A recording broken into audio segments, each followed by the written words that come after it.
Alhamdulillah telah kita simak, kita dengar panjang lebar ya, dan sangat mendalam sekali pembahasannya, detail ya.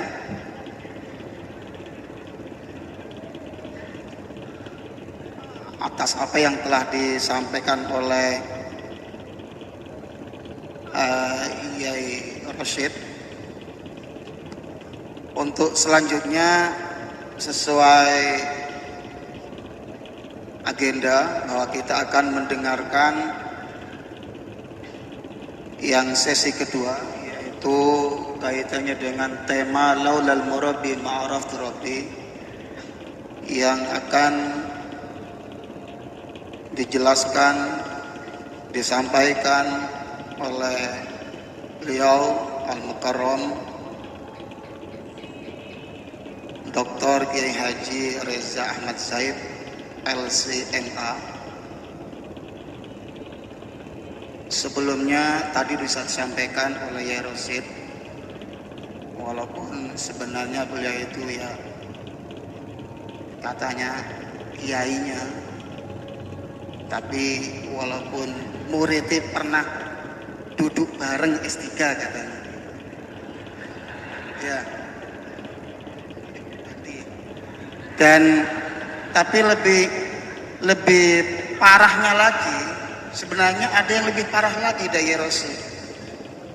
Saya yang suada, saya itu daftar lebih dulu dari Yai Rosyid dan Yai Reza itu. Walaupun lulusannya karena tawadu ngalah. Daftar S3-nya saya pertama, tapi karena lihat yang daftar setelah saya itu Yai Musafa, Yai Rosyid, Yai Reza, akhirnya takdim anggota tuba, saya lulusannya ngalah ya, walaupun selisih 3 bulan 4 bulan, karena kebetulan terus terang tafaulan juga Yai Reza itu kakak dua angkatan saya di Al-Ahqaf Universitas di Yaman, 2 tahun. Jadi kalau saya mendahului itu kayaknya kok suladat gitu ya, walaupun sudah start kalah kok finish mau menang itu kan sulit gitu kan gitu. Di S1 aja sudah selisih 2 tahun, masa S3 nyalin. Walaupun sebenarnya bisa seperti itu, tapi ya ngalah lah. Apa salahnya ya? Saya kira nggak ada jeleknya ngalah itu. Sebelum saya berikan kepada Yai Reza bahwa kajian ini Gus ya, Yai, kajian ini adalah merupakan kajian bulanan yang diawali sejak COVID, dan setelah COVID tetap berlanjut dengan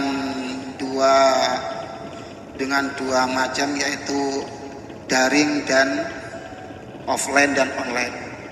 Dan juga pada malam hari ini teman-teman santri dan juga para jamaah muridin dan muridat juga ini ada yang kebetulan menyempatkan diri untuk bisa hadir di tengah-tengah kita secara langsung, dan juga ada banyak yang mengikuti dalam secara daring. Dan kajian ini memang kajian teks dan konteks gitu. Nanti untuk selanjutnya saya serahkan kepada Yai Reza seperti apa, tapi yang jelas kajian kita biasanya teks dan konteks gitu. Kebetulan tema yang kita angkat pada malam hari ini adalah tentang urgensi guru mursyid. Tadi dijelaskan oleh Yai Rosyid bahwa ya walaupun diulang lagi nanti insya Allah tidak masalah, akan menambah manfaat dan maslahah. Tadi dijelaskan oleh Yai Rosyid bahwa seorang mursyid itu syaratnya sangat begitu sulit ya, dan tidak main-main. jasaduhu fit dhahir walakin basiratuhu fil alam. Yang disampaikan Ustaz Rosyid tadi seperti itu. Jadi seorang mursyid itu jasadnya itu di sini, raganya di sini, tapi basirahnya itu, ya tadi kan begitu seperti kan? Basirahnya itu bukan hanya yang di sini, semua sampai muridnya itu dilihat semua, sampai kebaikan dan kesalahannya ditanggung. Tapi di akhir menarik, walaupun begitu sulitnya seperti itu, seorang rosyid pun bisa jadi mursyid nanti. Nah, gitu. Ya, artinya bahwa bisa jadi mursyid itu anugerah, bisa jadi tidak. Karena tadi di akhir, seorang rosyid pun itu bisa jadi mursyid, asalkan sesuai dengan kriteria itu. Nah, nanti kita akan menjelaskan secara panjang lebar apa yang akan dijelaskan oleh Yai Reza kepada beliau waktu di Hatibah. Kali ini saya nanti bisa mendapatkan kebaikan dari panitia. Amin.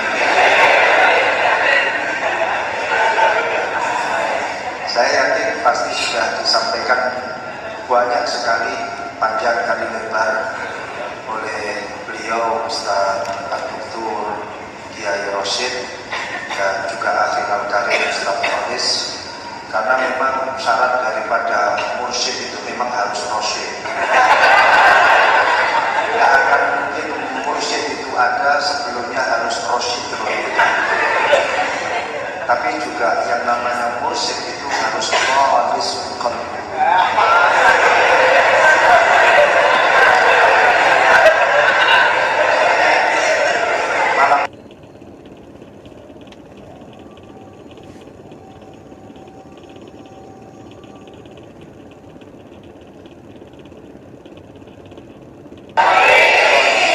Tapi kalau rosyid dan khalis ini tanpa ridho dari Allah, itu tidak akan mungkin terjadi.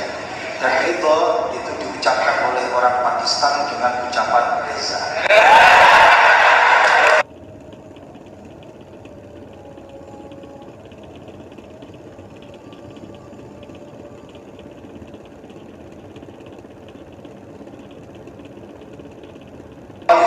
Tapi dua-duanya tidak akan mungkin menggapai maksud dan tujuan tanpa dengan adanya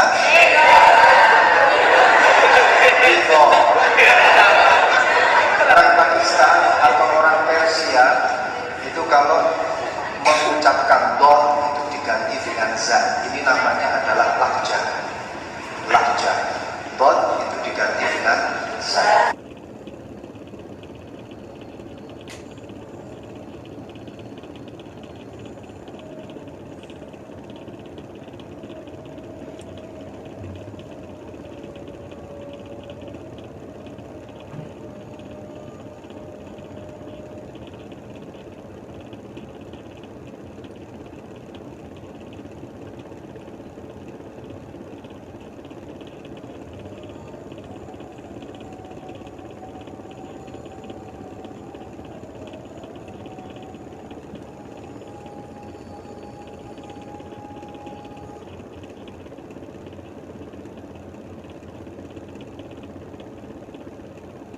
Ini adik kelas saya ini, walaupun toh memang casingnya lebih tua dari saya itu.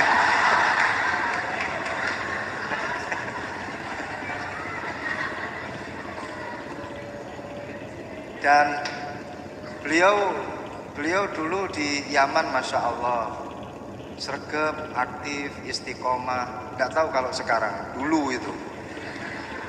Yang saya tahu dulu, kalau sekarang saya tidak tahu. Aktif, sregep, istiqomah, Masya Allah. Di Yaman itu kalau orang mengucapkan jim itu diganti dengan ya. Jadi kalau mengatakan ja'a yaji'u, orang Yaman itu mengatakannya itu dengan ya'a yayi'u. Ja'a itu jimnya diganti dengan ya.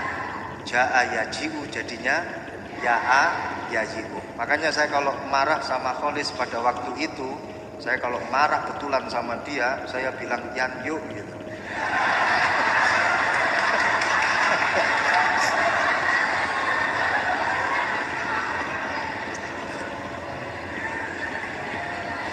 Tapi tolong ini nanti jangan diteruskan, dipraktekkan dalam keseharian kalian.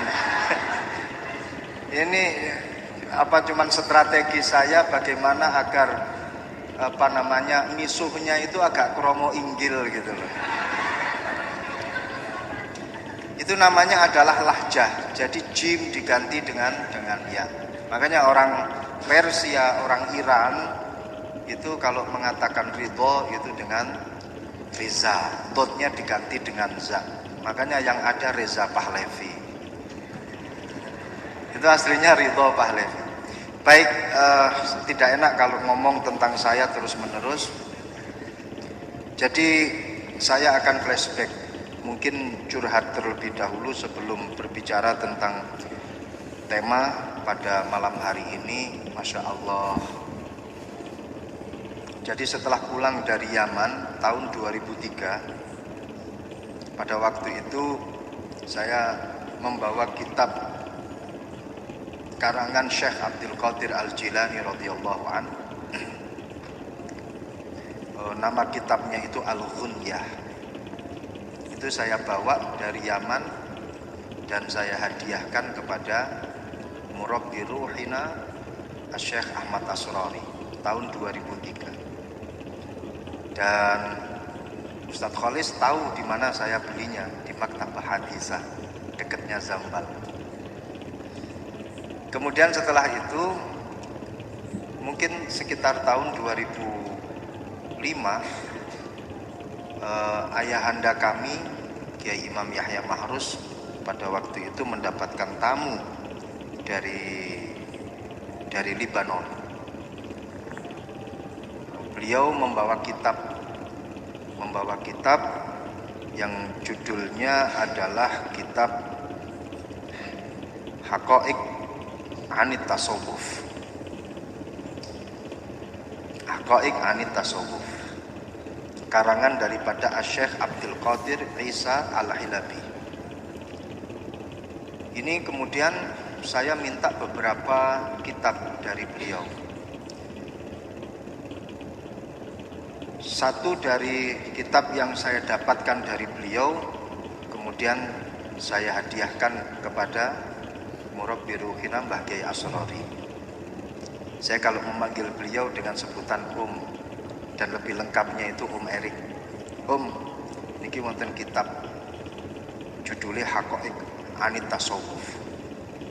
Dibaca sama beliau di depan saya. Setelah itu gantian saya yang disuruh baca oleh beliau. Memang begitu beliau biasanya, memang dibuka-buka terus kemudian nyok waconan. Beliau nanti yang mendengarkan sambil menjelaskan. Terus tidak lama kemudian saya dipanggil kembali oleh beliau untuk disuruh membaca. Jauh-jauh dari Kediri sampai ke Kedinding itu disuruh membaca tulisan beliau. Dibaca, saya baca, dan satu kata per kata itu dijelaskan oleh beliau secara mendalam. Waktu itu masih berbentuk tulisan di kertas folio. Saya disuruh membaca dan ternyata apa yang saya baca dan apa yang beliau sampaikan itu menjadi muqaddimah daripada kitab Al-Muntakhobat. Apa yang saya baca pada waktu itu dari tulisan beliau ini menjadi muqaddimah. Muqaddimah berarti juz 1, saya dikasih juz 3 tok sama panitia. Itu ternyata kemudian jadi muqaddimah kitab Al-Muntakhobat. Jadi kitab Al-Muntakhobat ini kalau kita dalami muqaddimahnya saja, Masya Allah. Perkata, setiap kata, setiap lafaz di muqaddimah itu memiliki makna yang begitu dalam. Itu kalau beliau muallif kitab ini yang menafsiri. Kemudian tidak lama kemudian ternyata terus berlanjut, dipanggil lagi untuk disuruh baca lagi, dan kemudian jadilah bab yang pertama, jadilah bab yang kedua, dan begitu seterusnya. Sampai di tengah-tengah perjalanan beliau menulis kitab beliau, itu saya juga ngasih lagi hadiah kepada beliau kitab At-Tasawuf As-Sahih Al-Islami atau Madkhal Fit Tasawuf ila Tasawuf As-Sahih Al-Islami, karangan saudara kita dari Banten, Ustadz Abu Muhammad Rohimuddin, murid daripada Syekh Abdul Qadir Isa Al-Hilabi. Dibaca lagi, tidak lama kemudian beberapa hari ada orang datang kepada saya membawa kitab yang judulnya Manahilul Imdad, Syarah Irsyadul Ibad, karangan Syekh Ihsan Dahlan Jampes Kediri, atau yang terkenal dengan sebutan Syekh Ihsan. Syekh Ihsan ini mengarang juga kitab Sirajut Thalibin. Karangan terakhir beliau ini adalah Irsyadul Ikhwan fi Ahkami Syurbil Qahwati wad Dukhan. Itu kitab terakhir beliau. Ada satu kitab yang ditemukan baru-baru ini, artinya mungkin setelah tahun 2001-2002. Judul kitabnya itu adalah Manahilul Imdad. Pertama, kitab tersebut dicetak di Kairo, Mesir. Kemudian ditemukan di perpustakaan Mesir di Kairo. Keluarga Jampes itu sempat pergi ke Mesir, ke Kairo, untuk mengambil redaksi yang orisinil untuk dibawa ke Indonesia, tapi oleh pihak perpustakaan tidak diperbolehkan. Tapi kemudian ada salah satu murid daripada Syekh Ihsan Jampes itu datang ke Pondok Jampes dengan membawa naskah kitab Manahilul Imdad karangan Syekh Ihsan Jampes. Langsung dicetak dan diperbanyak oleh keluarga Pondok Pesantren Jampes. Ini kitab baru saja dicetak. Alhamdulillah ada orang datang bawa ke rumah dan dia bawa beberapa kitab. Saya beli langsung dua kitab saya beli. Yang satu saya hadiahkan kembali kepada guru kita Syekh Ahmad Asrori.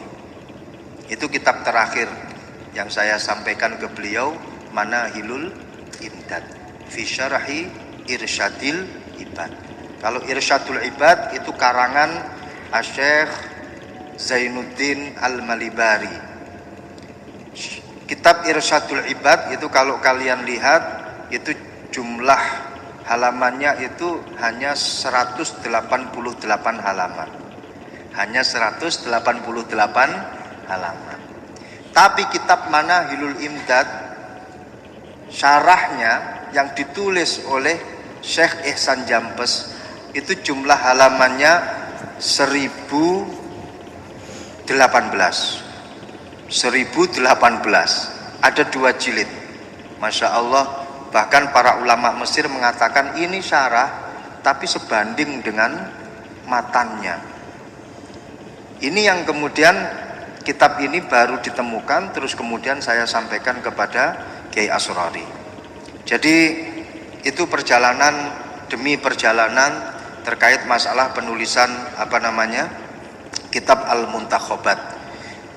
Dan tentunya saya juga tidak tahu siapa dulu yang menjadi sekretaris beliau. Mungkin juga Ustadz Rosid atau Ustadz Musyafa. Ada itu Ustadz Wahdi, ada itu Ustadz Udin. Cak Udin itu kalau nggak salah dulu juga termasuk ikut membantu dalam mensukseskan kitab Al-Muntakhobat. Dan juga para asatid yang lainnya saya juga kurang begitu hafal. Luar biasa. Dan kitab Al-Muntakhobat ini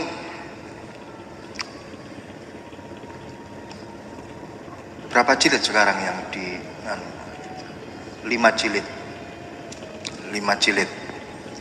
Kenapa? Nggih. Iya, 1 2 4 5. Saya punya itu cetakan pertama. 2 jilid. Iya. Saya Yang juz 1 itu punya 2. Yang satu yang pertama masih apa namanya tebel. Terus kemudian ada cetakan baru lagi untuk yang juz dikembangkan lagi. Jadi saya banyak ketinggalan ini. Panitia berarti utang kepada saya. Bisa nanti sampai 5 jilid. Saya dikasih cuma jilid 3 saja. Nggak masalah, karena memang temanya masuk pada jilid 3. Jadi kalau nanti 5 jilid berarti ngundang sampai 5 kali. Apa begitu maksudnya? Saya nggak paham.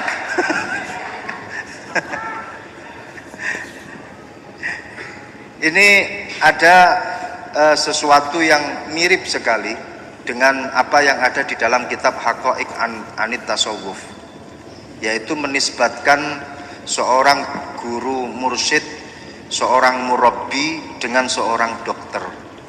Ini mirip sekali dengan apa yang ada di dalam kitab Haqaiq Anit Tasawuf. Asy-Syaikh di sini yang pertama saya akan masuk dalam pembahasan syekh. Asy-Syaikh man huwa syekh wa ma adraka ma syekh. Asy-Syaikh lughatan man jawaza salasina sanah wa khattahu asy-syab wa qila man balagha al-arba'ina sanah. Seorang dikatakan sebagai syekh secara bahasa, ini orang kalau sudah lewat 30 tahun atau lewat 40 tahun. Ini namanya syekh. Tapi secara bahasa. Jadi seperti Ustadz Kholis, ini masih sobi ini.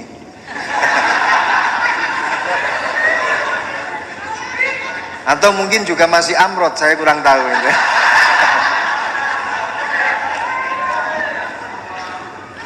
Kalau Ustadz Rosid kan pasti itu. Pasti apa nggak tahu, pasti yang jelas ya. Lebih dari 30 tahun dan bahkan mungkin mendekati 60 sekarang. Karena beliau ini kakak kelas saya.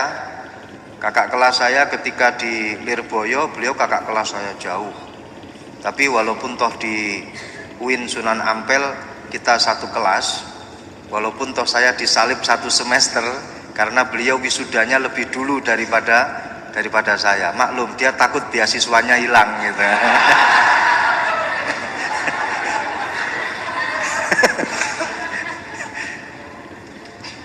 Ya soalnya jujur ketika saya tanya, "Saman kok cepet-cepet toh?" Oke, nanti kalau nggak cepet-cepet nanti suruh bayar gitu.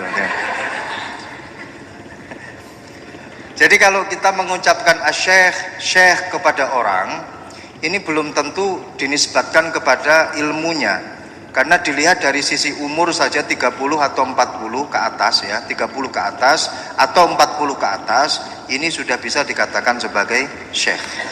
Makanya saya juga ingin menyampaikan ada sesuatu yang viral belakangan ini ketika Lionel Messi kemarin itu diberi jubah ya, itu ada orang mengatakan, "Wah, Lionel Messi sekarang diangkat jadi syekh." Gitu. Karena ada satu orang itu mendengar kalau Lionel Messi pada waktu itu dipanggil dengan kata-kata Syekh Lionel Messi. Itu sah-sah saja, tapi ditinjau dari sisi bahasa. Memang kita kalau pergi ke Arab, bahasa Arabnya bapak itu ya syekh. Kalian kalau mau pergi ke warung, mau beli apa gitu, mau ke warung beli apa gitu, panggil si penjualnya karena penjualnya itu sudah tua, kalian memanggilnya itu ya syekh gitu. Jadi kalau Lionel Messi kan sekarang mau apa namanya pensiun, ya kan? Setelah Piala Dunia ini Lionel Messi rencananya ini mau gantung sepatu. Terus kemudian disebut sebagai syekh. Ya memang umurnya juga sudah tua Lionel Messi. Ya pantesan saja dikatakan syekh, mungkin ya dari sisi umur gitu saja. Atau syekh dari sisi ilmu persepak bolaan. Itu sah-sah saja gitu. Tapi kalau kemudian masuk pada syekh secara istilah, kalau secara istilah asy-syekh ini adalah al-insan al-kamil fi ulumi syariah wat thariqah wal haqiqah. Seorang syekh ditinjau dari istilah itu adalah orang yang sempurna. Sempurna dalam hal apa? Dalam ilmu syariatnya, dalam ilmu thariqahnya, kemudian dalam ilmu hakikatnya. Dia sempurna dalam ketiga bidang ilmu tersebut, baru terus dikatakan sebagai syekh. Nah, kalau nggak ada syarat ini, dia nggak bisa disebut sebagai syekh secara istilah. Adapun syekh secara syariah atau syar'an, ini adalah man adzabaka bidhahiri kitabillah wa sunnati rasulillah. Kalau secara syariat itu adalah orang yang memberikan pelajaran kamu adab. Memberikan pelajaran kamu adab.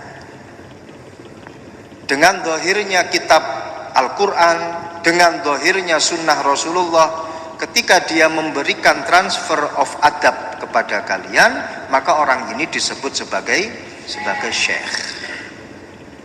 Nah, saya ingin matur juga begini, ketika kita bicara masalah pendidikan Islam, pendidikan kalau di dalam term yang ada di perguruan tinggi itu kan pendidikan agama Islam, PAI jurusannya.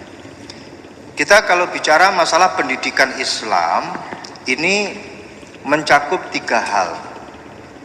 Yang pertama adalah at-ta'lim, yang kedua adalah at-tarbiyah, dan yang ketiga adalah at-ta'dib. 3 hal ini ada di dalam pendidikan agama Islam. Tarbiyah, kemudian at-ta'dib, dan yang ketiga adalah at-ta'lim. 3 hal ini ada. Nah, kalau yang dimaksud dengan syekh di dalam thariqah ini adalah man hadzabaka bi kitabillahi ta'ala wa sunnah al-muhammadiyah wa arrafaka awsafan nafsi al-lawwamah ila akhiri ma dzukira fi hadzal kitab. Kalau menurut ilmu thariqah, yang dimaksud syekh itu adalah orang yang membersihkan kalian, membersihkan hati kalian melalui piranti Al-Quran dan Sunnah, dan mengantarkan kalian kepada kema'rifatan. Ini adalah asyekh menurut thariqah. Bedanya di situ. Yang asyekh menurut syar'an atau inda syariah itu artinya adalah man adzabaka. Tapi kalau menurut thariqah itu man hadzabaka. Kalau adzabaka ini bisa berarti memberikan pelajaran adab, mengarahkan akhlak pada akhlak yang bagus. Tapi kalau hadzabaka ini tidak hanya dari sisi lahiriahnya saja, akan tetapi batiniahnya juga diperbaiki.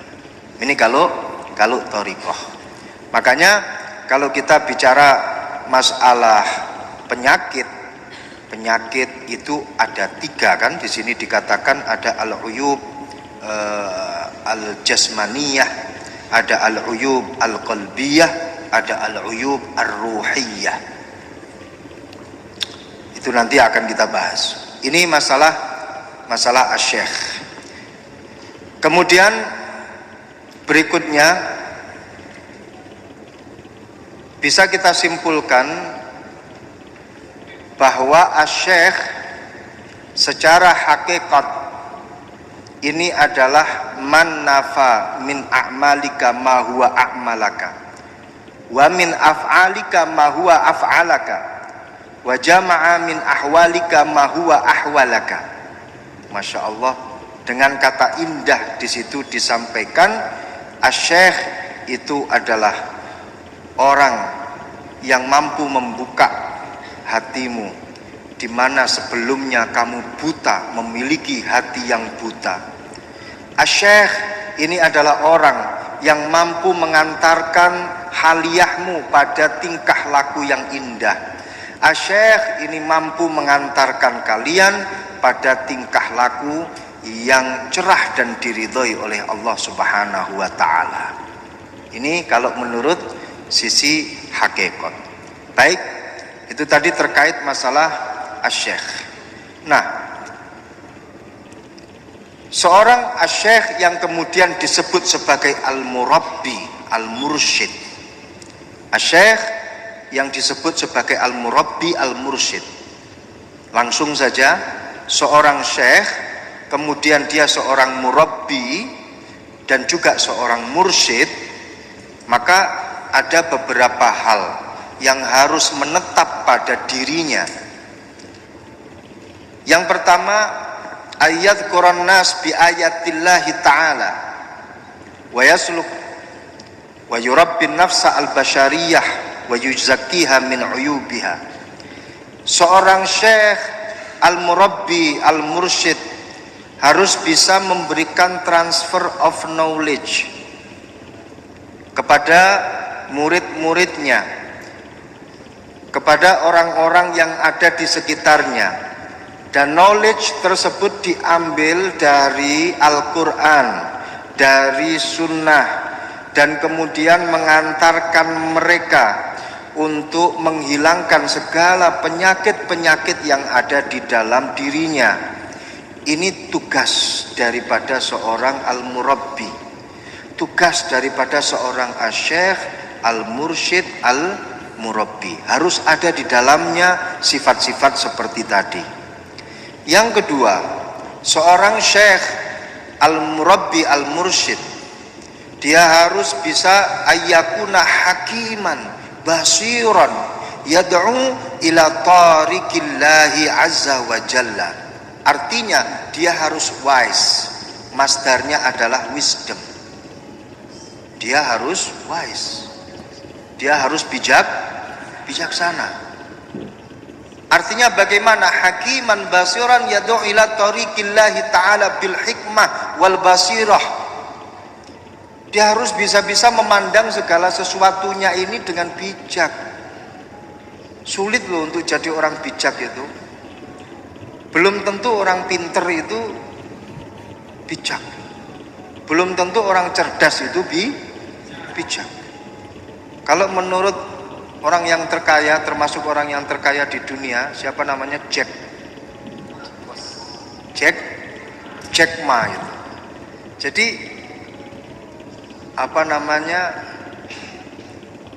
apa perbedaan antara orang yang pinter dengan orang yang bijak? Kalau orang pinter itu adalah who know what he wants. Dia tahu apa yang dia inginkan. Tapi kalau orang yang bijak itu adalah who knows what he doesn't want. Orang yang bijak itu adalah orang yang tahu apa yang tidak dia inginkan. Beda toh? Kalau pinter itu dia tahu apa yang dia inginkan, sehingga bisa mengambil apa saja yang dia inginkan.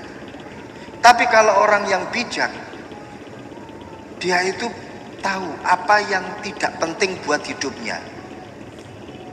Sehingga kalau orang bijak itu lebih cenderung berhati-hati dan lebih cenderung antisipasi bila dibandingkan dengan orang yang pinter. Kalau orang pinter, apapun yang dianggap menurut dirinya itu bagus, ambil. Apa yang dia inginkan, ambil. Tapi orang bijak tidak seperti itu. Ini kira-kira dibutuhkan atau tidak? Saya penting atau tidak? Saya butuh atau tidak? Ini wise. Nah, seorang al-mursyid, al-murabbi ini tidak hanya sekedar pinter, tapi dia harus bijak alias wise. Kemudian yang berikutnya, wala budda li syekh al-murabbi al-mursyid ayyakuna lahu jadzabah wa jalabah wa halatus sirriyah an-nuraniyah. Artinya apa? Seorang mursyid itu harus betul-betul bisa memberikan enlightenment. Apa itu enlightenment? Pencerahan kepada murid-muridnya, kepada orang-orang yang ada di sekitarnya. Melalui kata-katanya dia bisa memberikan pencerahan. Makanya Simbah Kiai Mahrus Ali dari Pondok Pesantren Lirboyo besan daripada Mbah Kiai Usman, besannya. Jadi Mbah Kiai Usman punya putri Nyai Zakiyah, Mbah Mahrus punya putra Kiai Imam. Nah ini di VS kan, versus. Jadi besanan. Lahir Ridho tadi itu.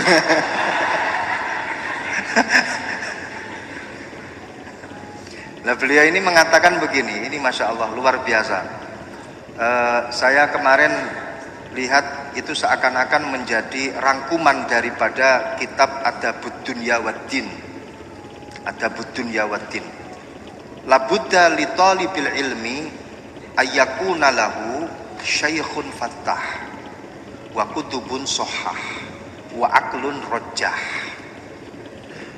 Labudda li talibil ilmi, wajib bagi orang yang mencari ilmu memiliki apa? Ayyakuna lahu, satu, syaikhun fattah, seorang guru yang membuka hatinya, seorang guru yang mampu memberikan enlightenment.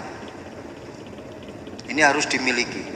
Insya Allah guru-guru kalian yang ada di pondok pesantren Al-Fitrah, lebih-lebih yang ada di depan kalian kecuali saya ya, di depan kalian ini insya Allah cerah-cerah semuanya, cerah-cerah semuanya, amin. Bajunya cerah, orangnya juga tuh ada yang ngefan kan. Terus kemudian yang kedua, yang pertama tadi apa? Ayyakuna lahu syaikhun fattah. Yang kedua, ayyakuna lahu apa? Aklun rojah. Dia harus memiliki akal yang cerdas. Kemudian yang ketiga apa? Kutubun sohah, yaitu kitab-kitab yang sahih, kitab-kitab yang mu'tabarah. Nah ini syarat bagaimana seorang murid itu harus memiliki syaikhun fattah. Itu. Makanya Masya Allah ya, Asrori berkali-kali itu mengingatkan kepada kita. Di YouTube-nya juga sering kita dengar itu apolong itu, kumpul. Itu beliau selalu dawuh satu hadis yang beliau selalu sampaikan, dan saya ingat betul bahkan disampaikan secara face to face. Elingo, Rasulullah itu pernah ditanya, ayu julasauna khair ya Rasulullah, majelis apa yang paling bagus ya Allah, ya Rasulullah, untuk kita bisa duduk bersama dengan majelis tersebut. Di dalam majelis tersebut ada tiga. Yang pertama, man dzakarakumullah ru'yatuhu. Yang pertama adalah orang yang bisa, atau majelis yang bisa menjadikan kamu ingat kepada Allah. Yang kedua, ayyazida ilmakum mantikuhu. Ketika ucapannya itu bisa menambahkan ilmu kepada kalian, majelis kalian duduk di dalamnya, kemudian ilmu kalian bertambah, maka itu adalah majelis yang top-topan, majelis yang kamu harus ikut di dalamnya. Beda dengan majelis atau tempat duduk cangkruan, baru 5 menit sudah 50 teman dirasanin tentean. Ada yang semacam itu. Jadi baru duduk 5 menit itu sudah 50 dihabisi dengan mulutnya gitu. Ada kan yang semacam itu? Ada. Kadang di sebelahnya. Enggak lah, insya Allah kalau santri-santri Al-Fitrah ya. Apa lebih parah? Ya enggak lah, insya Allah. Jadi dulu itu ada apa namanya, santri sore-sore itu pusing kepalanya. Setelah ditanya, Mbak sampean itu kok pusing kenapa toh? Alah, oh ya Allah, saya baru ingat ternyata dari pagi sampai sore saya belum ngegosip, makanya dia pusing kepalanya.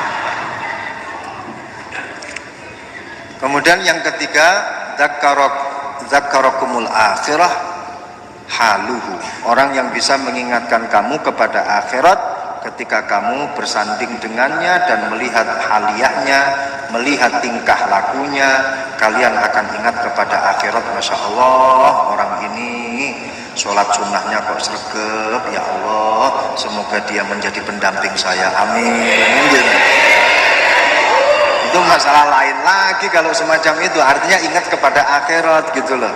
Mungkin dari santri laki-laki ini ketika melihat, ya Allah, sregep sekali, santun sekali, pendiam, terus kemudian pemalu, Masya Allah, apakah ini bidadariku yang memang sudah dititipkan oleh Allah kepadaku? Ini berarti ingat akhirat gitu loh, ingatnya bidadari.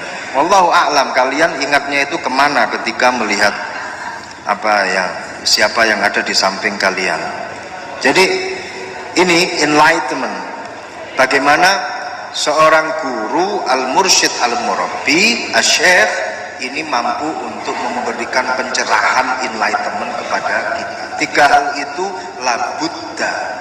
labudda lahum, wajib, tidak boleh lepas dari seorang yang disebut sebagai al-syekh, al-murabbi, al-mursyid.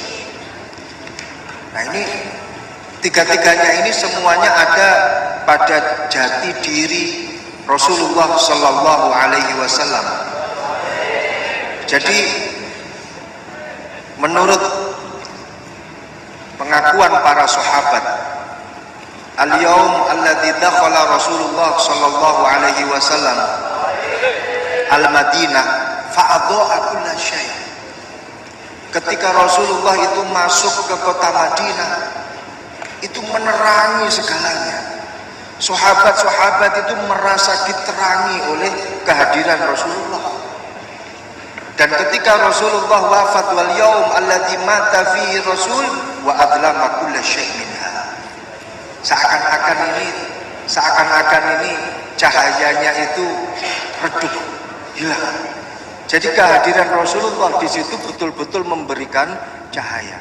Nah, ini adalah satu ibarat bagi seorang mursyid, bagi seorang murabbi, bagi seorang syekh, yang tiga-tiganya asyekh, mursyid, wal murabbi harus memiliki satu sifat ini.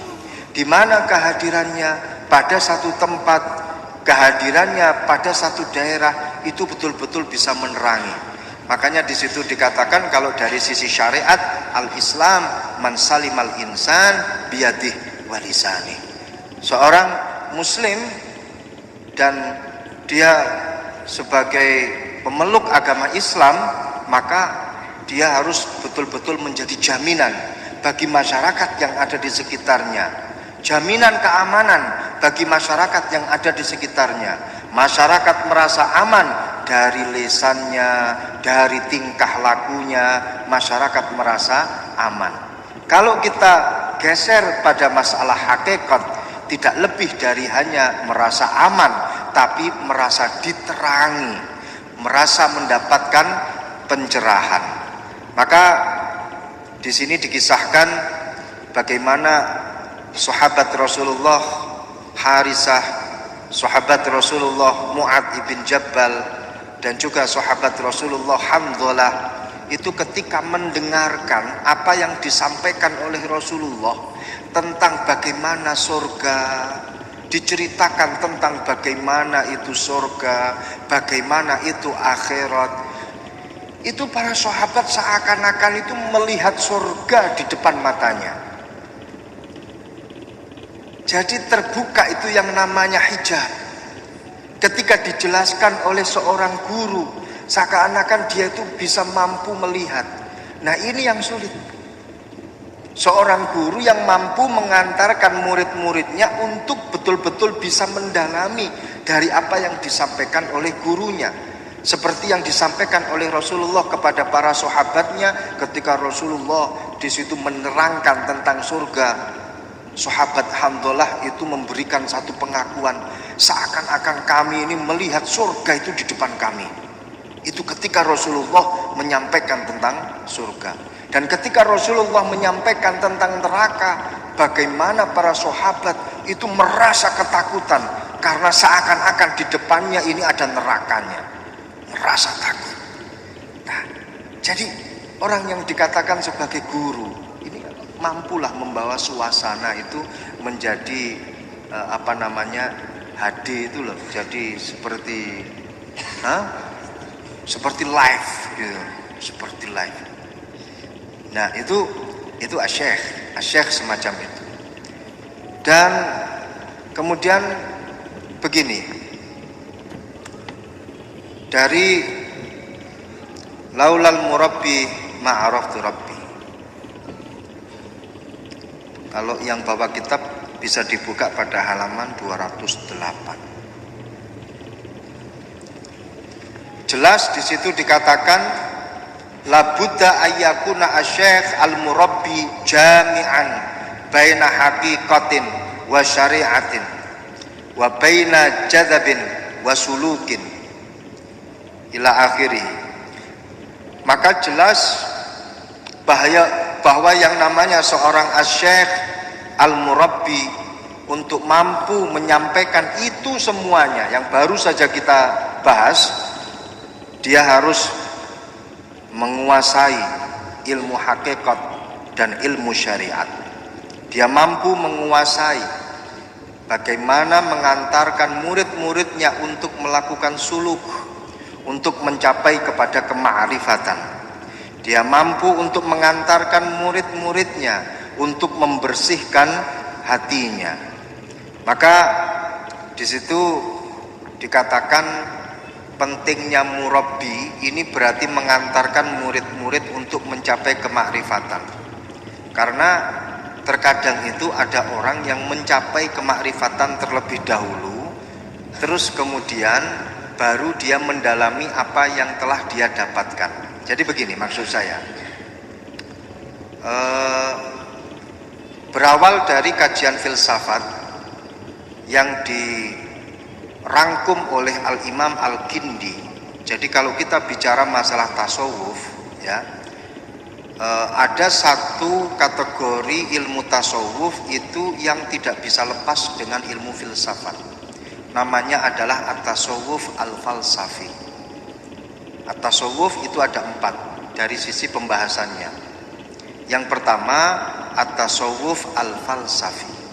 Tasawuf yang di dalamnya juga dibicarakan tentang kajian ilmu filsafat. Kemudian yang kedua, at-tasawuf as-sunni. Tasawuf kajian ilmunya di situ diambil dari Al-Qur'an dan Sunnah. Yang ketiga, at-tasawuf al-amali. Itu adalah at-tasawuf di mana kajiannya bisa kita dapatkan ketika kita berthariqah. Yang keempat adalah at-tasawuf as-salafi. Ini adalah at-tasawuf di mana kajiannya dari Al-Qur'an dan Sunnah dan juga dari amaliyah para pendahulunya.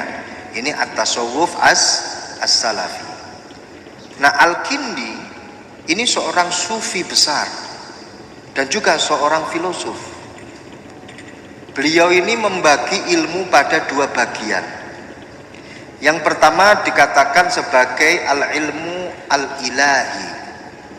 Yang kedua dikatakan sebagai al-ilmu al-insani.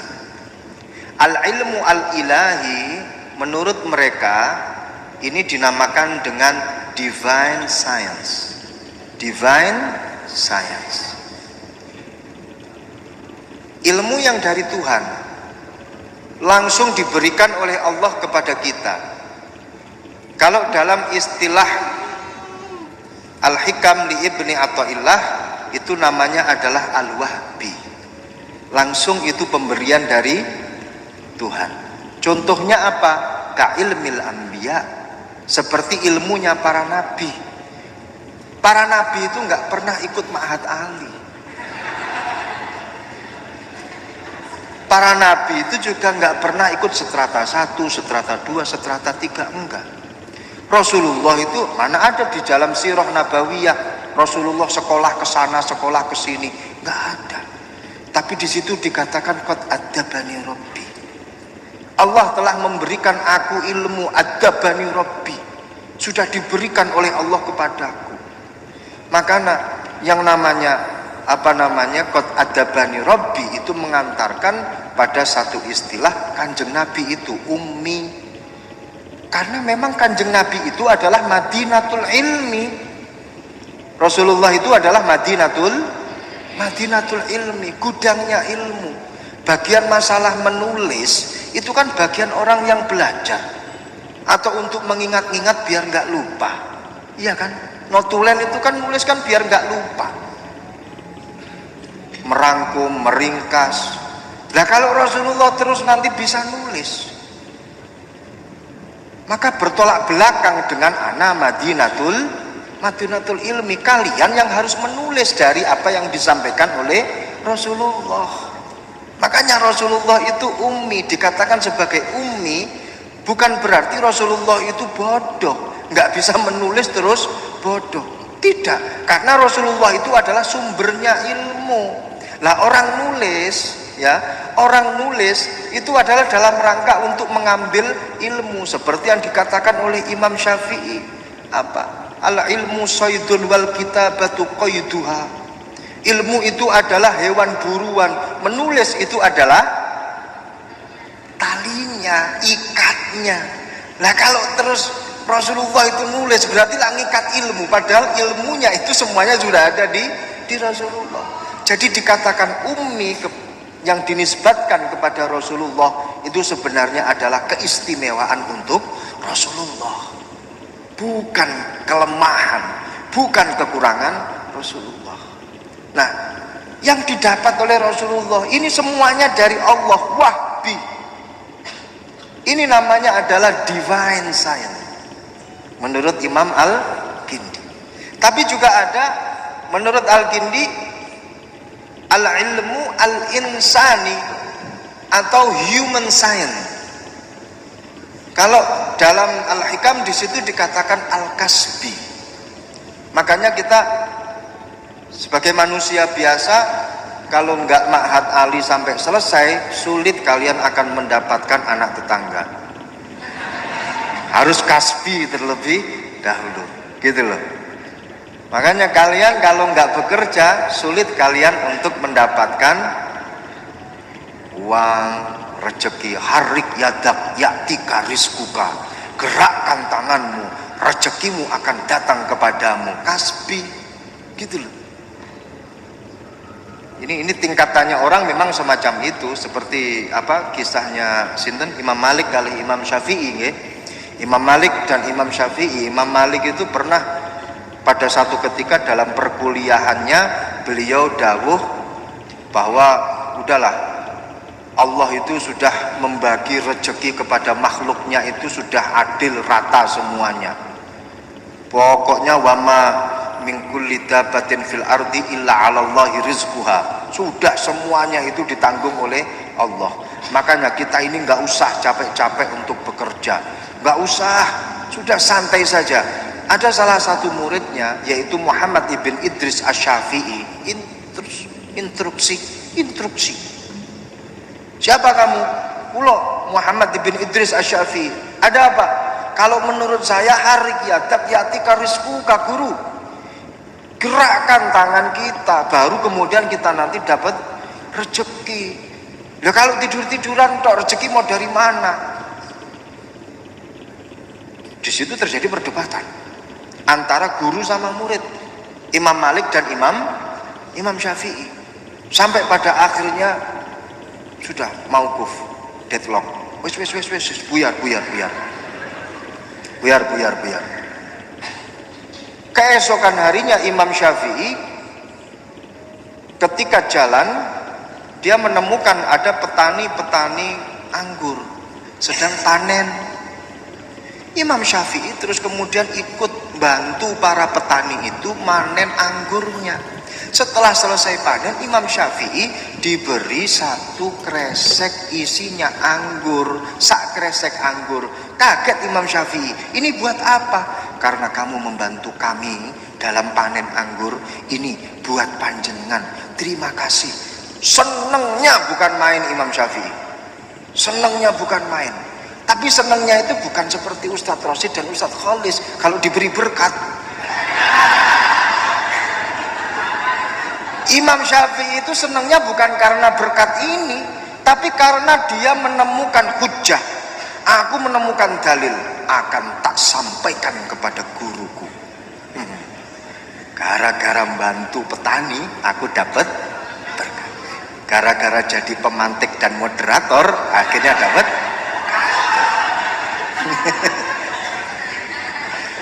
Berangkat kepada Imam Malik.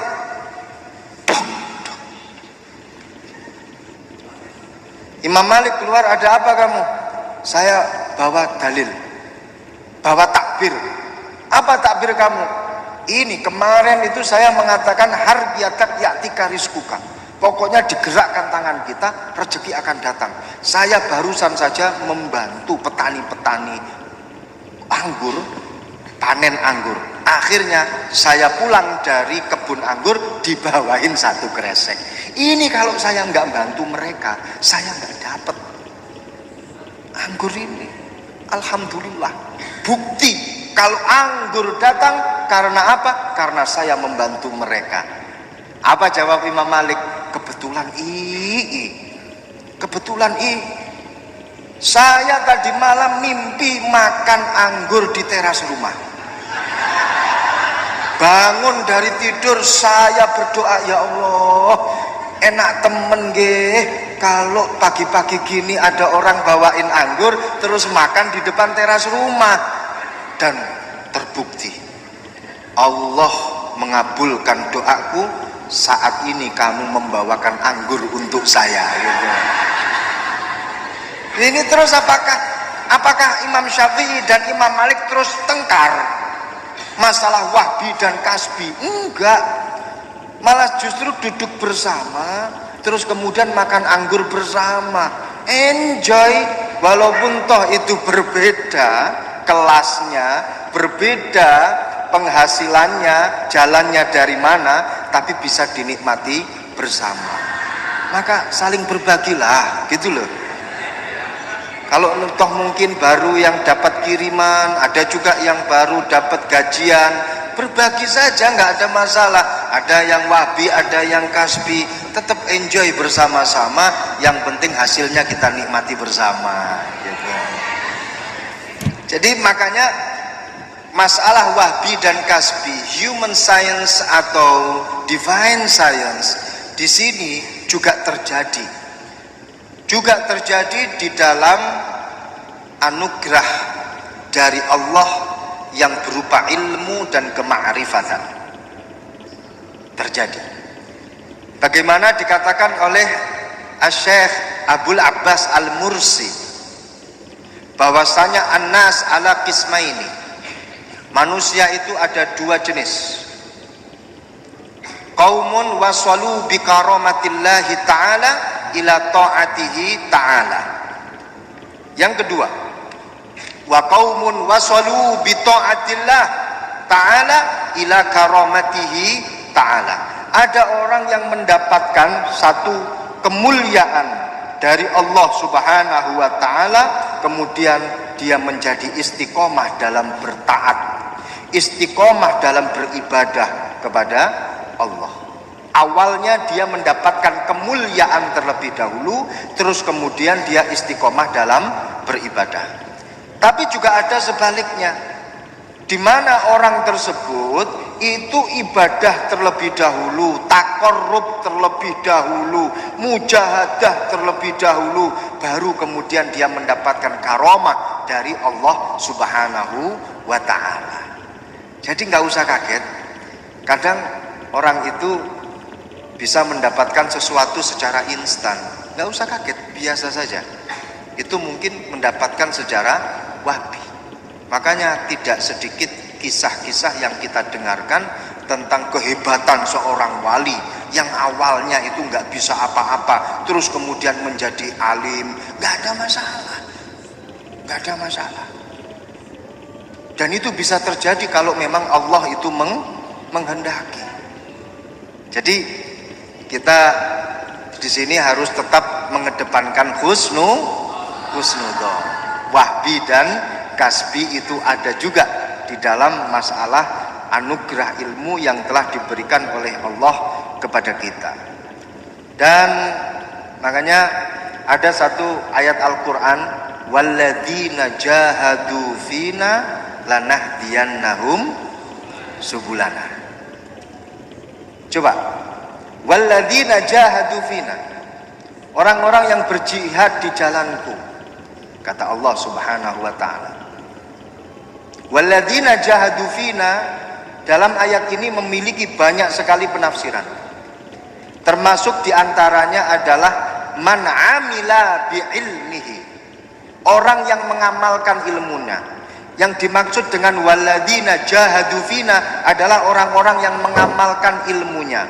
Kelak nanti akan mendapatkan apa? Lanahdiyannahum subulana. Maka aku akan memberikan hidayah kepada mereka. Para ulama ahli tafsir ini pun juga berbeda pendapat dalam menafsirkan ayat tersebut.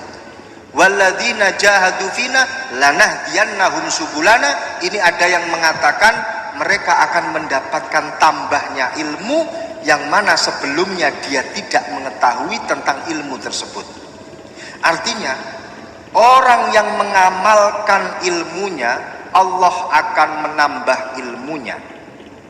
Orang yang mengamalkan ilmu yang dia dapatkan, maka Allah akan memberikan pengetahuan di mana sebelumnya dia tidak tahu tentang pengetahuan yang diberikan oleh Allah kepadanya ini.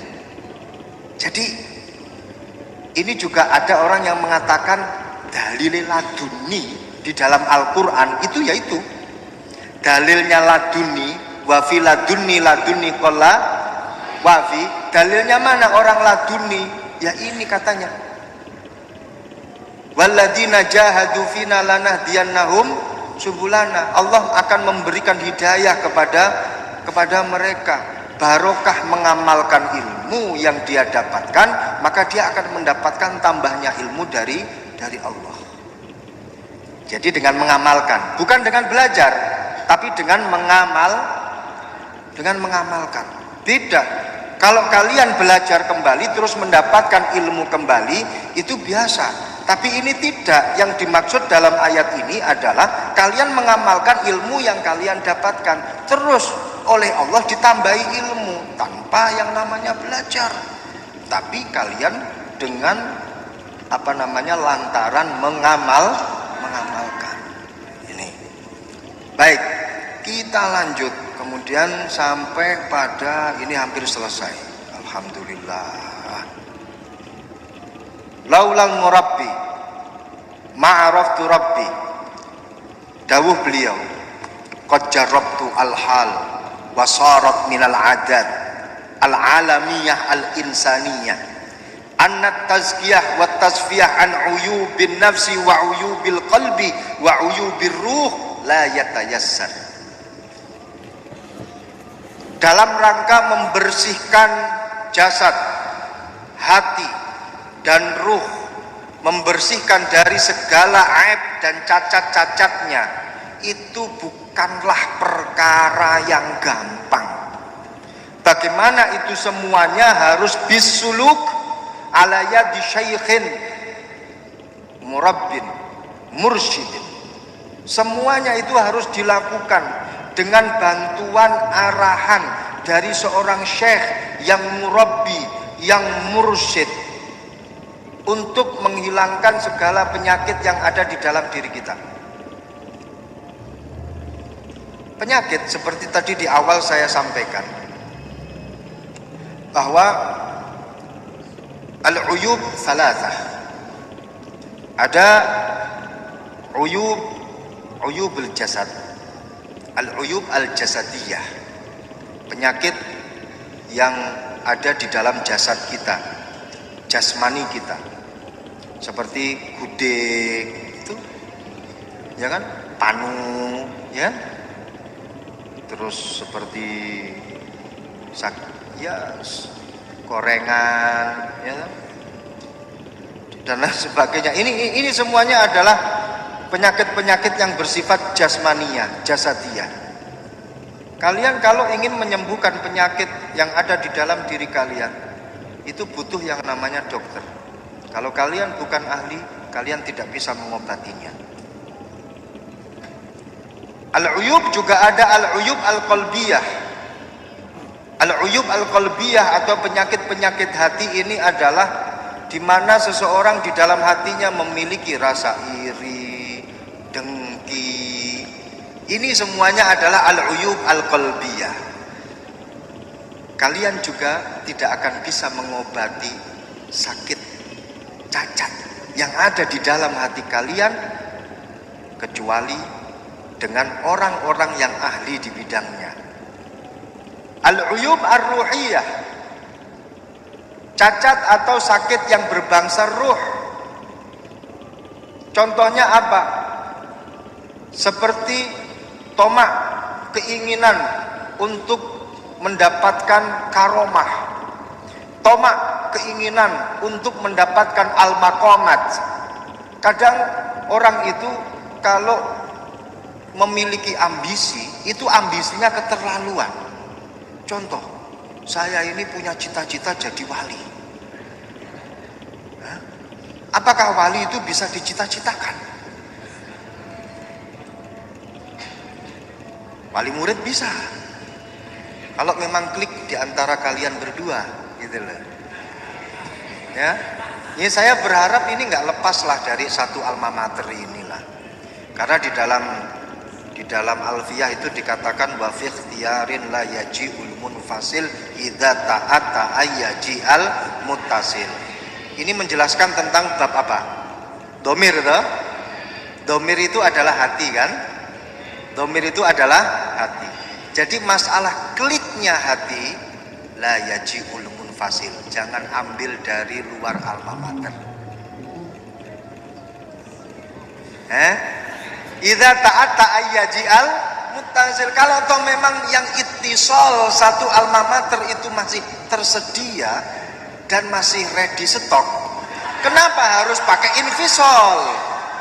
Ittisal dululah. Enak satu alma mater, istighosahane bareng, manakipan bareng, gitu enak, roan bareng, pokoknya multifungsi lah, ACDC gitu kan. Ini kalau satu alma mater. Semoga saya doakan kalian saling berjodoh antara satu dan yang lain. Ustaz Kholis kenapa ikut amin? Ustaz Kholis ikut amin. Alhamdulillah. Ya sudah terbukti, kenapa amin lagi?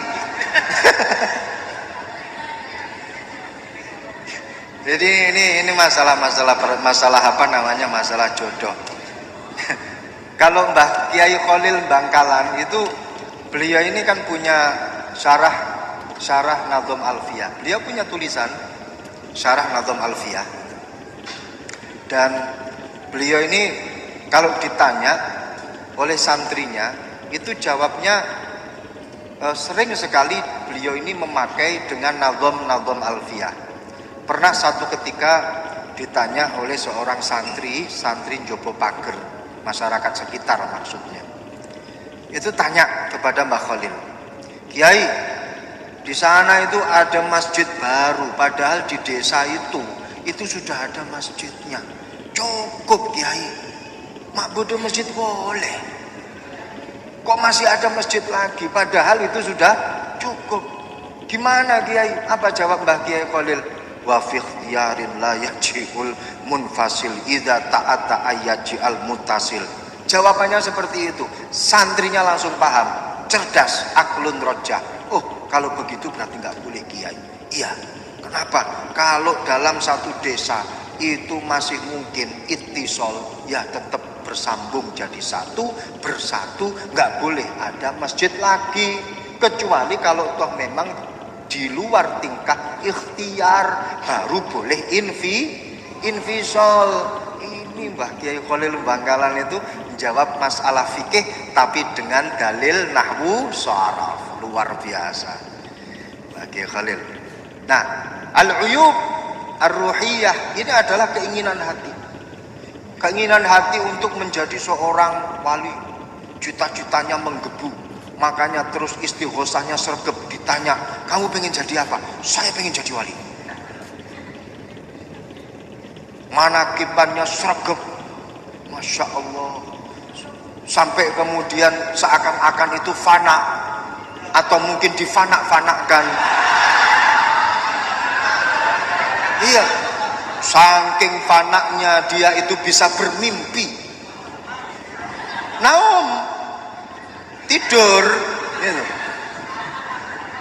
Sampai fanaknya kemudian dia bisa bermimpi alias tidur. Ketika ditanya, kamu kok sampai sebegitunya sih? Saya punya cita-cita besar. Apa itu? Jadi wali.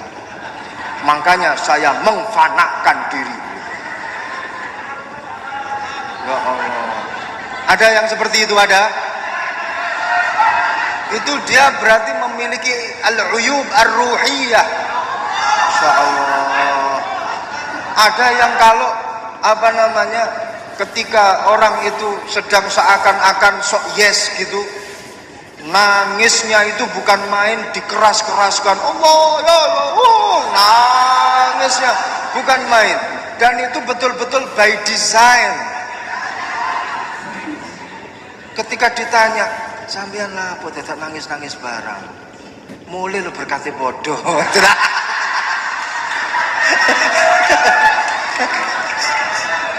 Jawabnya itu lain. Ini bukan masalah berkat, karena saya punya cita-cita tinggi. Apa itu? Saya ingin menjadi wali. Ini berarti di dalam hatinya ada sifat tomak, ada sifat keinginan yang semestinya tidak boleh untuk terlintas di dalam hati. Karena wali itu adalah pilihan, ya, manusia pilihan. Bukan by design dengan kalian harus mendesain, kemudian harus ada strata-stratanya. Kalau S3 pasti wali. Enggak mungkin. Nah, jadi ini al-uyub ar-ruhiyah. Makanya kalau dalam kitab Minah Husaniyah, itu insya Allah beliau memberikan arahan, wis dadi menungsoi biasa wae, gitu loh. Dadi menungso kuwi biasa wae. Lek payahe nangis yo nangis dhewe, rasa digawe-gawe. Lek pancen wayahe dingkluk yo wis tongkon dingkluk dhewe, rasa dipeksa-peksa. Ini kalau dalam Minah Husaniyah itu semacam itu. Jadi nikmatilah hidupmu, kemudian bikinlah hati kamu itu santai, jangan kemudian semuanya itu dipaksa-paksakan, karena semuanya pasti akan diarahkan oleh Allah Subhanahu wa ta'ala.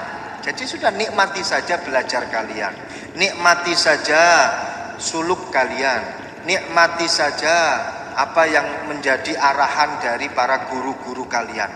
Kalau toh memang sudah waktunya, wis toh wayahe mesti teko gitu. Nggih.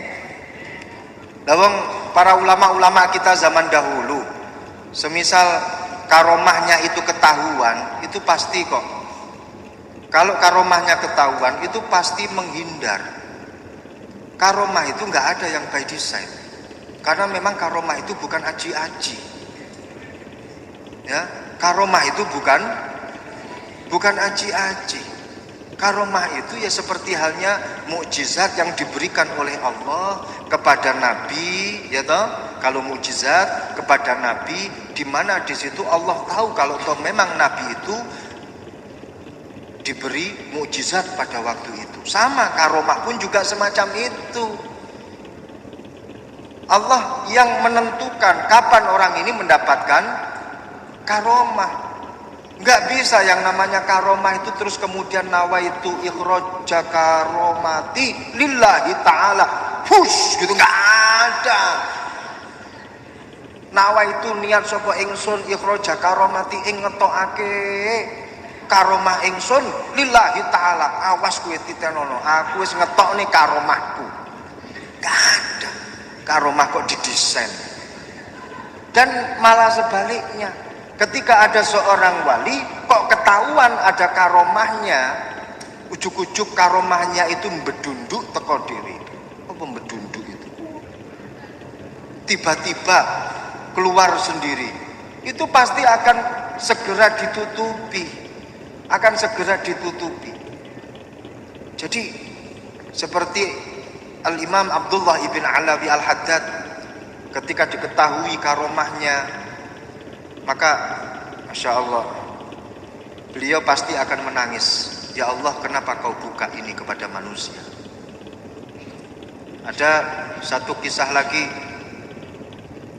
ketika orang tersebut ketahuan bisa menyeberang sungai, laut, dan itu pun semuanya tidak didesain, tapi ketika ketahuan mereka malah menangis dan betul-betul mengatakan kepada orang yang melihatnya, tolong jangan disampaikan kepada orang lain, itu bukan saya, itu dari Allah Subhanahu wa ta'ala. Ini kalau wali yang betul-betul wali. Kalau sampean didik-didik punya keajaiban, aku wali rek, karomai rek, Masya Allah. Gak bisa semacam itu, ya, gak bisa semacam itu. Nah, aib-aib ini ringkas saja di sini saya beri satu rangkuman. Aib-aib ini semuanya ini memiliki bidang keilmuan masing-masing untuk mengatasinya. Jadi seperti penyakit yang adzahir, yang lahiriah, kita membutuhkan yang namanya dokter untuk mengobatinya. Ketika yang sakit itu adalah al-qalbiyah, kita butuh dokter. Dokternya siapa? Ya murabbi itu. Ketika di dalam hati kita ada al-uyub ar-ruhiyah, perlu dokter untuk menghilangkan sakit ini. Siapa dokternya? Ya murabbi itu. Tapi orang itu lebih cenderung menyepelekan penyakit yang ada di dalam hati dan di dalam ruhnya. Mentang-mentang enggak terlihat, dia malah lebih cenderung menutupi penyakit yang sifatnya lahiriah. Skincare, facial, dan lain sebagainya. Malah justru penyakit-penyakit yang sifatnya lahiriah ini didahulukan. Kebanyakan seperti itu, betul kan? Kemudian sampai tambal alis, tambal rambut, kemudian sampai tambal gigi, macem-macem lah. Itu semuanya lahiriah, tapi malah kita ini justru mendahulukan itu semuanya, betul? Sekarang yang jadi pertanyaan, penyakit dalam dan penyakit luar itu lebih kronis mana? Kalau yang sakit itu adalah jantungmu, tempatnya di dalam, ini hanya ilustrasi saja. Kalau yang sakit itu adalah jantungmu, maka bisa dikatakan dirimu dengan kubur itu tinggal satu jengkal. Tapi kalau yang sakit itu adalah pipimu jerebeen, ya, jarak kamu dengan kuburan itu masih berkilo-kilometer, betul? Masih jauh. Itu yang dalam lebih berbahaya. Yang sakit paru-paru, ini hidup kamu dengan kuburan itu tinggal 1 kiloan, dekat, betul. Tapi kalau terus kemudian yang sakit ini adalah semisal kulit kamu gudiken, ini jauh. Wong mati gara-gara gudeg itu jarang, belum ditemukan. Ini ada orang mati gara-gara apa? Gudiken, nggak ada. Malah justru ini kok betah di pondok gara-gara apa? Gudiken. Gudeg membawa nikmat itu namanya. Nah, jadi kalau kita mengilustrasikan sakit bagian dalam ini lebih kronis dan lebih berbahaya bila dibandingkan dengan sakit yang tampak mata atau di luar jasad kita. Ya. Nah, ilustrasinya semacam itu. Ketika yang sakit itu adalah hati kita, Di dalamnya ada penyakit iri, dengki, sombong. Ini semuanya adalah penyakit. Letaknya di dalam hati. Maka sebenarnya kalau menjadi orang yang berakal sehat, lebih mendahulukan sakit yang ada di dalam hatinya bila dibandingkan dengan sakit yang ada di dalam jasadnya. Ya. Demikian juga al-uyub ar-ruhiyah, sakit-sakit yang ada di dalam ruhaniyah kita.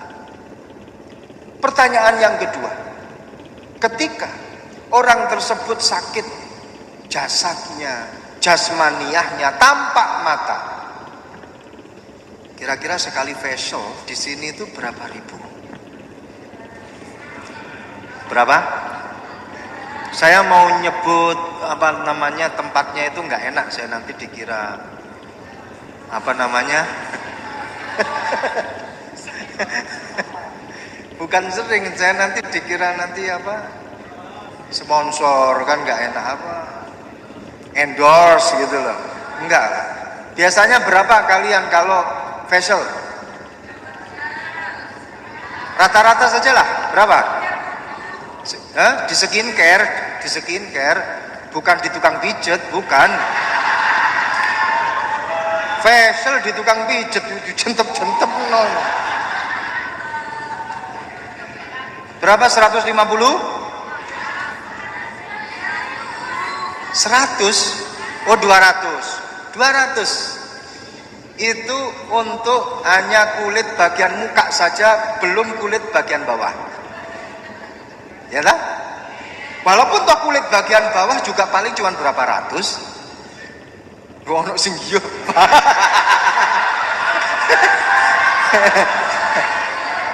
Ini pasti ini paling cerdas di kelas ini.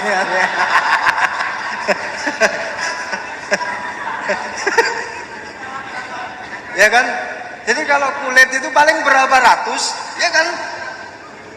Cuman satu wajah saja ini 200. Walaupun sudah diteruskan pada kulit-kulit yang lain, itu pun juga paling tambah berapa ratus lah, nggak sampai pada jutaan, mungkin loh ya. Sekarang ini ilustrasi saja, yang sakit sekarang jantungmu. Semestinya jeduk, duk, duk, duk, tapi ini nggak jeduk, mandek. Terus jeduk lagi, berhenti, beberapa saat kemudian jeduk lagi gitu. Ayo, hanya terjeda 2-3 detik saja jantungmu itu berdetak. Kira-kira bayarnya 200.000, hah? 200.000? Nggak mungkin, bahkan 200 juta. Ini kurang untuk dandani jeduknya hati yang terdelay 2 detik. Ya kan? Betul enggak? Ya Allah, cuman terdelay 2 ketukan tok. Jantung kita berdetak terdelay hanya 2 ketukan tok. Ini menghabiskan 200 juta. Kalian satu wajah saja 200.000. Berarti lebih banyak mana ongkosnya? Dandani penyakit dalam dan dandani penyakit luar. Penyakit dalam, tapi ironisnya banyak orang itu buang duit untuk dandani yang luar. Yang dalam paling oleh piro bengi.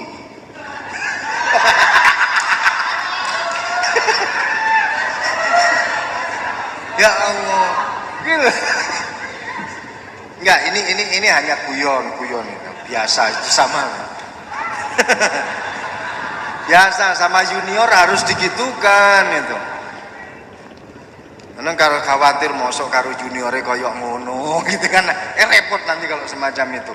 Nah, enggak, ini hanya ilustrasi saja. Ketika nanti yang sakit itu adalah dalamnya, jantungnya yang sakit, tentu membutuhkan biaya banyak. Makanya ketika kita ingin dandani al-uyub al-qalbiyah, maka sebenarnya kita harus rela berkorban mati-matian, tidak hanya sekedar material, tapi juga tenaga harus dibanting tulangkan atau ditulang bantingkan. Harus itu. Kalian saja kalau mau facial, lu dibela nih. Sampai melanggar peraturan pondok. Ya Allah. Loh iya Pak ya? Dandani kulit gitu aja sampai dibela nih. Ngapusi keamanan semisal. Nah, ini loh untuk dandani yang bagian luar, tapi terus yang bagian dalam ini. Ketika sakit, kita membutuhkan tidak hanya sekedar biaya banyak, tapi juga ada satu kegiatan, satu terapi yang luar biasa. Siapa yang menerapi? Murabbi. Vessel yang nerapi itu ya suster-suster. Ya tak? Tapi kalau al-uyub al-qalbiyah yang nerapi itu siapa? Murabbi. Kadang itu orang lebih senang dengan terapis daripada murabbi. Iya kan? Semestinya harus dipentingkan murabbi.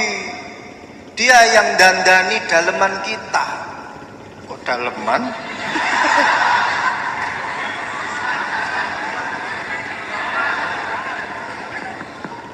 Ini biasa kalau jam 11 ke atas memang.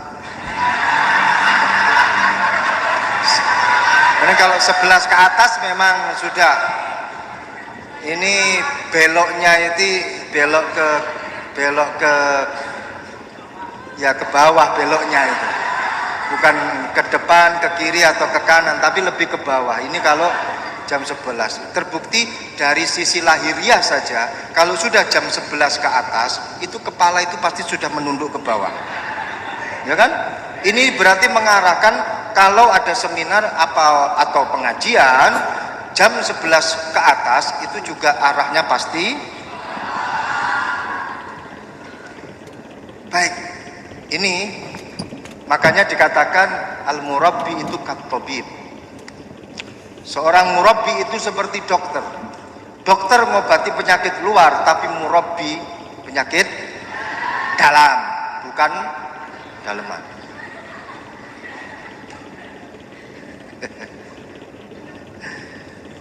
Dan kita harus untuk mencari dokter yang mengobati penyakit qalbiyah dan penyakit ruhiyah, itu harus. Bagaimana dikatakan wattabi' sabila man anaba ilayya summa ilayya marji'ukum faunabbi'ukum bima kuntum ta'malun. Laqad kana lakum fi Rasulillah uswatun. Untuk siapa? Liman kana yarjullah wal yaumal akhir wa dzakarallaha katsiran. Jadi sudah menjadi kewajiban sebenarnya, seperti kalian kewajiban mencari dokter untuk mengobati penyakit yang luar. Dan sekarang ini kalau yang sakit yang dalam, kalian juga harus cari yang namanya dokter gitu. Saya kira sudah sangat banyak sekali yang saya sampaikan. Walaupun toh sebenarnya yang belum saya sampaikan lebih banyak. Ya. Jadi kalau dokter-dokter ya kan itu ngobati pakai racikannya. Jadi pakai resepnya, bahkan ada pakai racikan sendiri. Mungkin ya alkohol campur Sprite. Apa itu? Oplosannya. Bukan pakai itu. Jadi ada racikan sendiri untuk dokter-dokter ketika mengobati penyakit lahiriah kita. Nah, kalau para murabbi, kalau para guru-guru kita, beliau-beliau juga memiliki racikan. Racikan itu diambil dari Al-Quran dan Sunnah. Al-Quran dan Sunnah ini adalah pusat daripada semua obat. Dan murabbi ini memiliki keahlian untuk meracik obat dari sumber obat itu, yaitu Al-Quran dan Sunnah. Nah, terkadang orang itu mau ngeracik sendiri, dia sakit, ya, kemudian dia nulis resep sendiri, ya, datang ke apotik, bilang kepada orang apotik, ya, Bu, ini resep saya. Siapa yang nulis? Saya sendiri. Benar obatnya? Menurut keyakinan saya, benar obat ini bisa menyembuhkan penyakit saya. Boso diombe modar. Itu kira-kira bisa dibenarkan nggak semacam itu?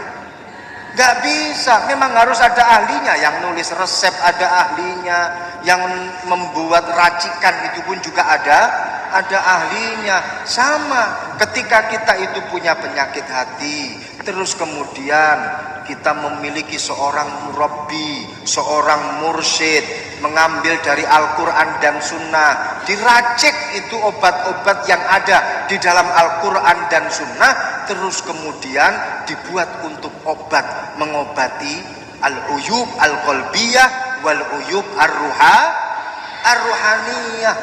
Nah kalian kalau merasa wis lah kembali kepada Al-Quran dan Sunnah, kembali kepada Al-Quran dan Sunnah.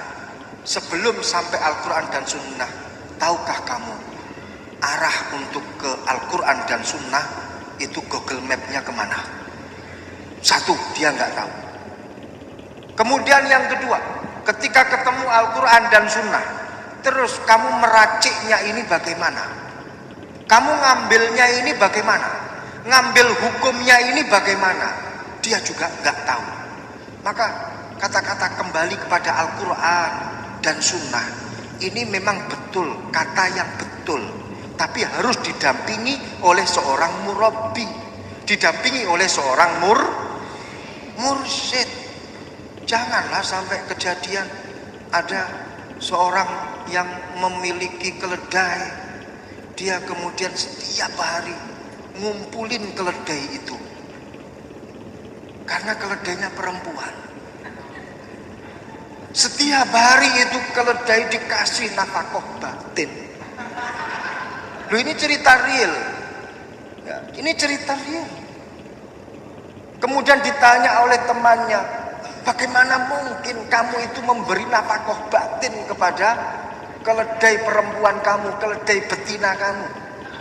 Itu keledai, bukan istri kamu. Jawabnya apa? Bukankah kita ini diberi kewajiban kepada al-mamluk, kepada orang-orang yang kita miliki, yang menjadi tanggung jawab kita untuk diberi nafkah, baik itu nafkah lahiriah ataupun nafkah batiniah. Saya tidak membeda-bedakan apakah istri saya yang ada di kamar ataupun di kandang, perempuan ini milik saya, betina ini pun juga milik saya. Makanya dua-duanya saya kasih nafkah batin. Loh, terus ini bener apa enggak kira-kira? Enggak bener. Tapi dia ngakunya kembali kepada Quran dan Sunnah. Enggak tahu jeluntrungnya bagaimana, cara mengambil hukumnya bagaimana. Seorang pernah menginjak tikus, taubatan nasuha, seakan-akan melakukan kriminal besar, pembunuhan kepada seekor tikus. Akhirnya Masya Allah mandi tobat, sholat sunnah taubat. Setelah itu tikus itu dikafani. Setelah dikafani terus disolati dengan cara bagaimana? Dibuat kalung di lehernya. Ketika temannya itu tahu, itu tikus ngapain kamu gantung dan kamu sholat? Saya sedang menyolati tikus saya yang baru saja aku bunuh, dan aku sudah bertobat. Karena tikus ini mati, maka aku melakukan tajhizuz janazah. Saya ngeramut tikus ini sebagai jenazah. Sudah saya mandikan, sudah saya kafani, dan saat ini saya sholati. Jadi mempraktekkan ngeramut jenazah tidak hanya untuk manusia, tapi juga untuk tikus. Ini kira-kira benar apa enggak? Enggak benar. Jadi bagaimana mengambil dari Al-Quran dan Sunnah itu dengan tepat, dan tentu membutuhkan orang yang tepat untuk bisa mengambil hukum-hukum di dalam Al-Quran, untuk bisa meracik obat-obat di dalam Al-Quran, terus kemudian dijadikan resep untuk mengobati hati kita, untuk mengobati ruhaniah kita. Begitu, saya kira sudah cukup jam 3:30. Terima kasih. Assalamualaikum warahmatullahi wabarakatuh. Waalaikumsalam warahmatullahi wabarakatuh. Terima kasih saya sampaikan kepada beliau Dr. Kiai Haji Reza Ahmad Zaid LCMA atas paparannya yang sangat gamblang, luas, dan telah kita simak dan telah kita dengarkan bersama-sama dari awal sampai akhir. Siapa syekh, kertiannya, kemudian untuk menjadi seorang syekh, kemudian tugasnya seperti apa, ya, telah kita dengarkan bersama. Saya tidak bisa mengulas apa yang disampaikan oleh Yai Reza karena khawatir salah, dan tidak mungkin penjelasan 3 jam diulas menjadi 1 menit 2 menit. Apalagi apa yang disampaikan oleh Yai Reza ini telah direkam live streaming dan ada di YouTube Al-Wafa. Bisa kita saksikan nanti bersama-sama, bisa kita dengarkan kembali, bisa kita pahami, renungi, ya, apa yang dijelaskan oleh Yai Reza, siapa itu guru, kertiannya seperti apa, kemudian tugasnya seperti apa, sehingga nanti kita akan ingat ternyata tidak semudah yang kita bayangkan untuk menjadi Hadratus Syekh, ya. Belum lagi tadi ada cerita yang termasuk baru saya dengar kaitannya dengan penyusunan muntakhobat itu, yang begitu gigihnya Yai Hadratus Syekh dalam literasi itu. Sebelum ditulis bolak-balik baca gantian dengan Yai Reza itu. Nah, ini yang paling tidaklah yang perlu kita teruskan, ya, literasi ini. Belajar tidak mengenal waktu, usia, kapanpun, dimanapun itu. Kalau enggak dijelaskan oleh Yai Reza tadi, kita kan enggak tahu. Seakan-akan langsung ditulis muntakhobat jadi, cetak, dikasihkan ke tim editing. Ustadz calon doktor Ahmad Imam Basori, ternyata tidak seperti itu. Kebetulan nih teman-teman ustadz yang di depan ini adalah para pewaris awail muntakhobat. Ada yang bagian edit bahasa Arabnya, ada yang bagian edit terjemahannya, ada yang bagian ngediting nanti ketika cetak. Ternyata ada yang lebih awal lagi dari para ustadz itu, yaitu Yai Reza tadi itu. Jadi sebelum dicetak, sebelum Yai menulis muntakhobat itu, kembalikan sesuatu itu pada orangnya. Iya, tadi kan dijelaskan. Kalau tidak bisa, jangan sok tahu. Kembali, karena sesuatu itu ada orang dan ada ilmunya. Ternyata nyambung seperti apa yang dijelaskan Yai itu, nyambung dari awal sampai akhir. Alhamdulillah, sedikit demi sedikit kita tercerahkan, sedikit demi sedikit kita bisa memahami, mengetahui. Mudah-mudahan nanti dengan kajian ini dan seterusnya yang sedikit ini menjadi banyak, dan mudah-mudahan yang terpenting ini, apa yang kita ketahui, apa yang kita pahami, bisa kita amalkan, ya, baik manfaat untuk diri dan juga orang sekitar. Karena kajian kita ini kajian tasawuf, ya, bahwa al-murid baina syaikhi kal mayit baina yadil ghasil. Kayaknya kurang pantas kalau kita mengajukan pertanyaan, ya. Itu, iya. Kayaknya kurang pantas itu. Walaupun sebenarnya Yai Reza, Yai Rosyid juga siap, ya, untuk menjawab segala pertanyaan, entah itu sesuai dengan tema atau di luar tema. Tapi kita sebagai murid ini kayaknya kurang pantas kalau kita itu mengajukan sesuatu pertanyaan. Kok seakan-akan ada yang kurang, dan itu tidak mungkin, ya. Karena kekurangan itu hanya ada di antara saya dengan ini aja, bukan ada di sini, ya. Ya. Ya, belum lagi ini perjalanan banyak waktu padat beliau. Bayangkan ini loh, jam 7 dari Kediri, nanti balik Kediri lagi.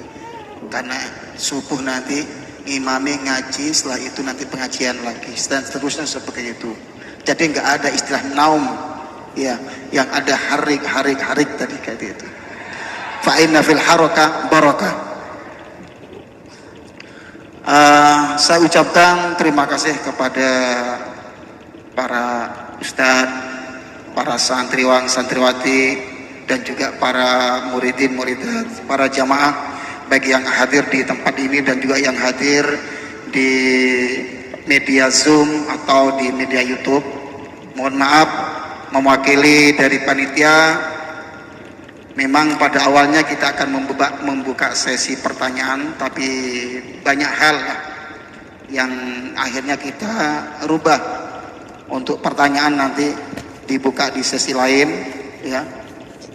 Kita cukupkan kajian kita pada malam hari ini dengan harapan mudah-mudahan nanti di awal pembukaan kajian muntahabat dan di pertengahan kemudian di akhir nanti bisa dihadiri oleh Yai Reza kembali dan kita bisa menyimak lagi.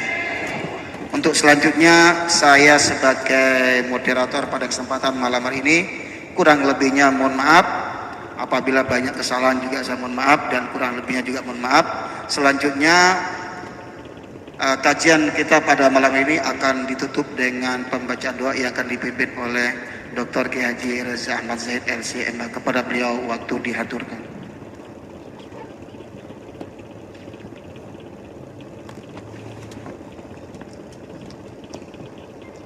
لرضا الله ولشفاعة رسول الله صلى الله عليه وسلم وإلى كل نياتنا ومقاصدنا وحاجاتنا اللهم اقض حاجاتنا بلغ مقاصدنا خلص نياتنا وخصوصا إلى حضرة شيخنا ومربي روحنا باكي أحمد صالح بن عثمان الإسحاقي شهود الله لنا ولهم الفاتحة أعوذ بالله من الشيطان الرجيم بسم الله الحمد لله رب العالمين الرحمن الرحيم إياك نعبد وإياك نستعين بسم الله الرحمن الرحيم الحمد لله رب العالمين حمدا يوافي نعمه ويكافئ مزيده اللهم صل وسلم على سيدنا ومولانا محمد صلاة تنجنا بها من جميع الأهوال والآفات وتقضي لنا بها جميع الحاجات وتطهرنا بها من جميع السيئات وترفعنا بها عندك على الدرجات وتبلغنا بها أقصى الغايات من جميع الخيرات في الحياة وبعد الممات اللهم صل وسلم على سيدنا ومولانا محمد الفاتح لما أغلق والخاتم لما سبق ناصر الحق بالحق والهادي إلى صراطك المستقيم وعلى آله وصحبه حق قدره ومقداره العلي العظيم اللهم افتح علينا حكمتك وانشر علينا رحمتك يا ذا الجلال والإكرام اللهم افتح علينا قلوبنا فتوح العارفين اللهم يا مقلب القلوب سكن قلوبنا واطمئن قلوبنا واستقم قلوبنا وثبت إيماننا وديننا يا الله يا رحمن يا رحيم افتح علينا أبواب رحمتك وهدايتك ومغفرتك وتوبتك واغفر لنا ذنوبنا وكفر عنا سيئاتنا وتب علينا إنك أنت التواب الرحيم اللهم افتح علينا يا رب أبواب علمك وارزقنا علما نافعا وجعلنا من عبادك الصالحين ومن العلماء الراشدين ومن العلماء العاملين بعلمهم اللهم ارزقنا رزقا واسعا رزقا حلالا طيبا ظاهرا وباطنا وبارك لنا فيما رزقتنا يا فتاح يا رحمن يا رحيم ارحمنا يا رب واجعل جرحوما اللهم هذا دعاؤنا كما أمرتنا استجب لنا دعاءنا كما استجبت دعاء سيدنا محمد صلى الله عليه وسلم ربنا ظلمنا أنفسنا وإن لم تغفر لنا وترحمنا لنكونن من الخاسرين ربنا آتنا في الدنيا حسنة وفي الآخرة حسنة وقنا عذاب النار وصلى الله على سيدنا ومولانا محمد وعلى آله وصحبه وسلم والحمد لله رب العالمين بسر وببركة وبنور سورة الفاتحة.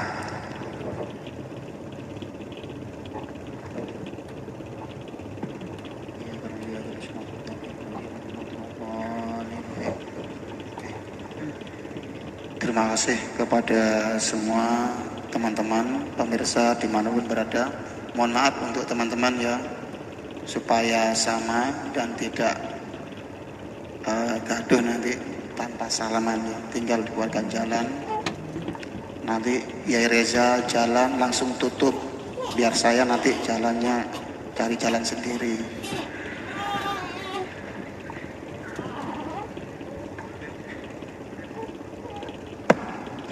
Alhamdulillahirrabbilalamin.